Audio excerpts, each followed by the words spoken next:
नमस्कार, बहुत स्वागत आप सभी का जी मध्य प्रदेश छत्तीसगढ़ देख रहे हैं आप। मैं हूं आपके साथ कोमल गंगवार।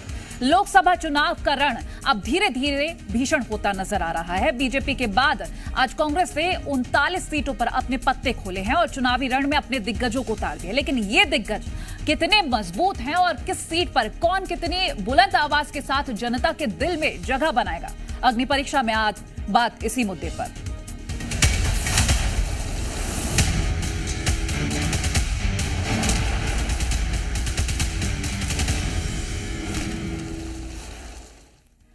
लोकसभा चुनाव के मद्देनजर कांग्रेस के उम्मीदवारों की पहली लिस्ट आ गई और इस लिस्ट में राहुल गांधी और भूपेश बघेल समेत कुल 39 नाम शामिल हैं और कांग्रेस नेता केसी वेणुगोपाल और अजय माकन ने प्रेस कॉन्फ्रेंस करते हुए पार्टी की पहली लिस्ट जारी की है। फिलहाल यूपी, एमपी जैसे राज्यों में पार्टी ने उम्मीदवारों के नामों का ऐलान अभी नहीं किया है। Chhattisgarh Janjgir Champa SC doctor Shiv Kumar Dahariya. Chhattisgarh state Korba Mrs Jyotsna मगन्स। छत्तीसगढ़ 6 राजनांदगांव भूपेश बघेल। छत्तीसगढ़ दुर्ग राजेंद्र साहू। छत्तीसगढ़ रायपुर विकास उपाध्याय। छत्तीसगढ़ महासमुंद ताम्रध्वज साहू। पार्टी ने जो विश्वास व्यक्त किया है उस पर खरे उतरेंगे और कांग्रेस हमारा जांजगीर से और छत्तीसगढ़ में बहुत सारी सीटें जीत के आएगी। जांजगीर वैसे भी कांग्रेस का गढ़ रहा है और हमारे वहाँ पे जो किसान हैं, अनुसूचित जाति जनजाति और पिछड़े वर्ग के लोगों की बहुलता है और ये सब कांग्रेस की ओर इस बार देख रहे हैं कि किसानों का भला होगा और युवाओं को रोजगार मिलेगा और कांग्रेस पार्टी ने जो बेहतर काम किया है उसका लाभ हमारी जांजगीर में और छत्तीसगढ़ में लोगों को मिलेगा। तो चलिए अब आपको कांग्रेस की लिस्ट का सियासी गणित भी बता देते हैं। पहली सूची में 39 नामों का ऐलान किया गया है। सामान्य वर्ग से पहली सूची में 15 नाम हैं। एससी, एसटी और अल्पसंख्यक कोटे से 24 नाम इसमें शामिल हैं। 50 से कम उम्र के 12 उम्मीदवारों का ऐलान किया गया है। चलिए अब आपको यह बताते हैं कि सियासी रण में कौन किस सीट से टक्कर किसे दे रहा है। सबसे पहले बात राजनांदगांव की करेंगे, जहां से बीजेपी ने संतोष पांडे को चुनावी मैदान में उतारा है, तो कांग्रेस ने सीट से अपने कद्दावर नेता भूपेश बघेल को मैदान में उतारा है। बात जांजगीर चांपा की करें तो बीजेपी ने कमलेश जांगड़े पर भरोसा जताया है, तो दूसरी ओर कांग्रेस इस सीट से शिव डहरिया को मैदान में उतार चुकी है, जो कि कांग्रेस सरकार में मंत्री भी रह चुके हैं। इसी के साथ ही कोरबा सीट की बात करें तो बीजेपी ने यहां से सरोज पांडे को मैदान में उतारा है और कांग्रेस ने इस सीट से ज्योत्सना महंत को उतारा है। वहीं दुर्ग सीट की बात करें तो यहां से बीजेपी ने अपने कद्दावर नेता विजय बघेल को मौका दिया है, तो वहीं दूसरी ओर कांग्रेस इस सीट से राजेंद्र साहू को मौका दे चुकी है। बात रायपुर सीट की करेंगे तो यहां से बीजेपी ने बृजमोहन अग्रवाल को मौका दिया है और इस सीट से विकास उपाध्याय को चुनावी मैदान में उतारा गया है।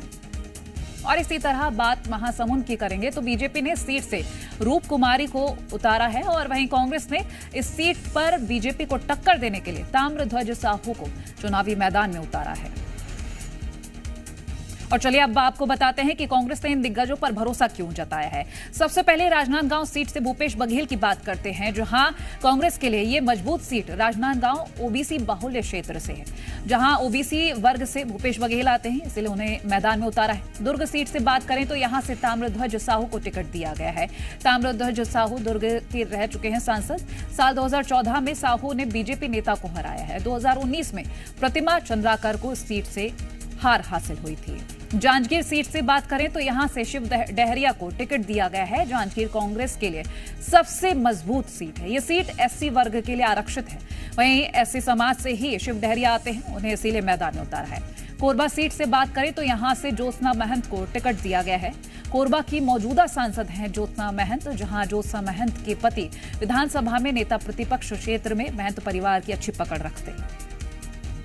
रूपेश गुप्ता हमारे साथ लाइव जुड़ गए हैं। रूपेश, देखिए, जो 6 नाम सामने आए हैं, एक सोची समझी समीकरण भी समझ में आ रही है कि बीजेपी को कड़ी टक्कर देनी है। जाहिर तौर पे यही स्ट्रेटजी है कि सीट वाइज चेजिंग की जाए और हर सीट पर मजबूत प्रत्याशी को उतारा जाए। रायपुर से अगर बात की जाए तो रायपुर से विकास उपाध्याय को उतारा गया है। जनरल वर्ग से एक टिकट सुनिश्चित की गई है और बाकी तमाम सीटों पर जो सीटें रिजर्व हैं वहां पे आदिवासी या फिर अनुसूचित जाति समाज के लोगों को उतारा गया है और बाकी सीटों पर ओबीसी चेहरे को सामने रखा गया है।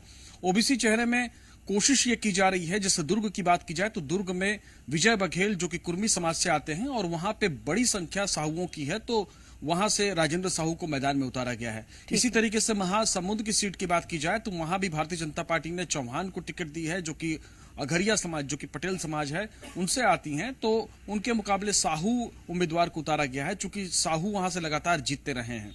इसी तरीके से अगर बात की जाए राजनांदगांव की तो राजनांदगांव में भूपेश बघेल कुर्मी समाज से आते हैं और वहां पे साहू जो वोट बैंक है पिछले विधानसभा चुनाव में बहुत बड़ी संख्या में वो कांग्रेस के साथ था, क्योंकि जो राजनांदगांव की तमाम ग्रामीण सीटें हैं वहां से कांग्रेस ने जीत हासिल की थी। इसके अलावा जो दूसरा फैक्टर है कि भूपेश बघेल की छवि एक किसान नेता की है, तो वहां के तमाम जो किसानी से जुड़े हुए ज्यादातर लोग हैं, तो उसका फायदा कांग्रेस को मिल सकता है, ऐसा कांग्रेस मानती है।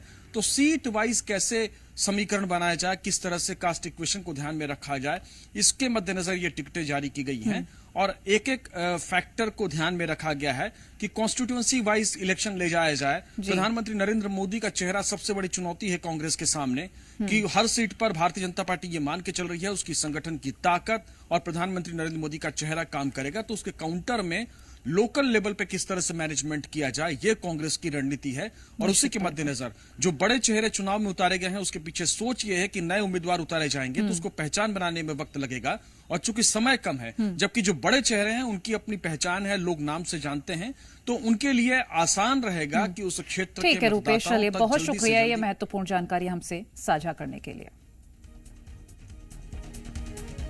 और इसी के साथ अग्नि परीक्षा में वक्त हो चला एक छोटे से ब्रेक का, जल्द हाजिर होते हैं।